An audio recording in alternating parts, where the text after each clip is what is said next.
Good morning. As part of the release of our Q2 report last week, my colleague Mark and I, who would oversee the sales nettings in the Docklands, are going to be having a quick chat about the Q2 results and what we're seeing in the market at the moment.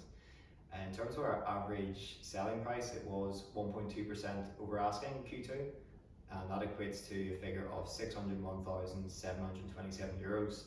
We're continuing to see and read these stories about properties going at could be 15-20% over asking price, and typically these properties are houses and properties more in the suburbs.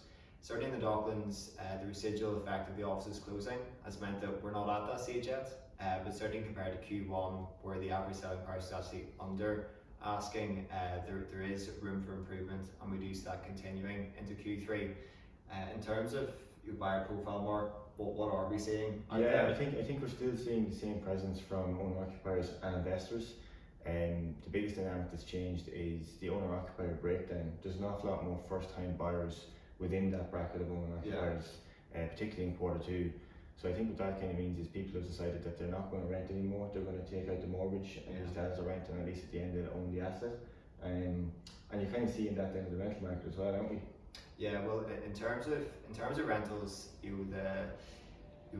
the sweet spot at the moment is the 2-bedroom, 2-bathroom apartment, and the average price that would be €2,115, and certainly the one beds have started to pick up again, but certainly that balance of being able to live in a one bed and also work from it is meaning that they still are harder to rent than they would have been before COVID. In terms of you're kind of going back to the stock of rentals, we're certainly starting to see more come into the market, and then in terms of tenants, a lot more Irish have come in as well in Q2 again. Yeah, I think that was the biggest one for Q2. We've seen a massive increase in the amount of Irish people sort of moving back to the city. They now account for 28% of our tenant breakdown, where it was only 7 in Q1. And I think that probably reflects that people have spent long enough at home in rural areas or other cities and they want to get back to Dublin.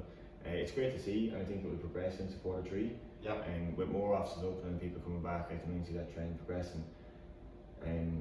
I suppose on the other side of the rental things is what else we're seeing is we need to get a good relationship with relocation agents, because international tenants are going to obviously start coming back as well when the office is open, and that will ultimately, I think, bring up the overall rent in the area.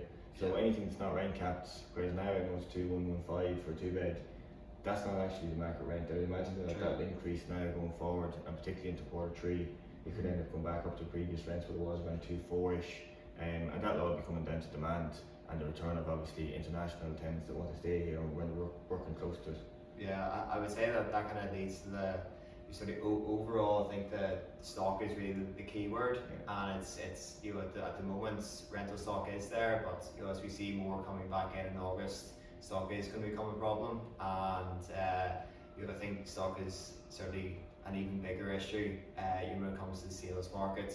The buyers are definitely there, the demand is definitely there, but we just simply need to get more onto the market to satisfy that demand, and fingers crossed we see that in Q3. Thanks for listening.